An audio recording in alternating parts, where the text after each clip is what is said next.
Nag-celebrate si Jake Vargas ng kanyang 18th birthday kasama ang kanyang mga fans. Ano kaya ang wish ng ating birthday boy? Alamin sa chika ni Kata Tibayan. Dinagsa ang Fans Day celebration ng twin star na si Jake Vargas sa isang mall sa Quezon City kahapon. Isinabay na rin ng twin star sa kanyang ika-18 kaarawan ang launching ng kanyang first self-titled album para makasama niya ang kanyang fans. Ang mga tagahanga ni Jake di magkamayaw sa pagtili. Sobrang saya dahil hindi ko na-expect na ganyang karami manonood sa akin. Sobrang thankful talaga. Salamat sa mga fans na pumunta.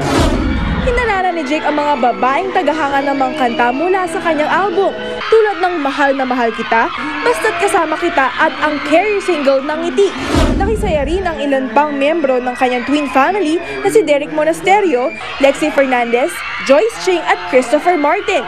Happy birthday, Jake Vargas! Jake Vargas, ingat! Ang ikinatili ng fans at ikinagulat naman ni Jake ang surprise visit ng ka-love team na si Bea Binene. Masaya kasi na-surprise ko si Jake. Alam ba niya to? Hindi. As in, sobrang hindi. Sabi ko po sa kanya, may ibang emosyon. Sabi ko, Jake, di mo makapunta, may ibang emosyon. Sa lahat na natatamasang kasiyahan ni Jake sa kanyang very special celebration, ang tangi nalang birthday wish nito ay... Ang wish ko lang naman lagi, like ko sinasabi sa taas, si mama ko, tumagal pa sana dito sa mundo, sana matagal ko pa siyang makasama. Katatibayan, updated sa showbiz happenings.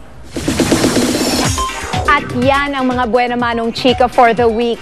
Tutukuli bukas for the hottest in showbiz dito lang sa Chika Minute. Sa ngalan ni Pia Guanyo, ako po si Iza Calzado. Nel, Mike?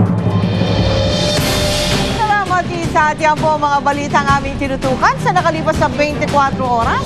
Maraming salamat sa inyong pagtitiwala. Mula sa tahanan ng katotohanan, ako po si Mel Tiang. Ako po si Mike Enriquez. Ito ang GMA. Walang kinikilingan, walang pinoprotektahan. Walang kasinungalingan, serbisyong totoo lamang. At dahil hindi natutulog ang balita, Nakatutok kami 24 oras.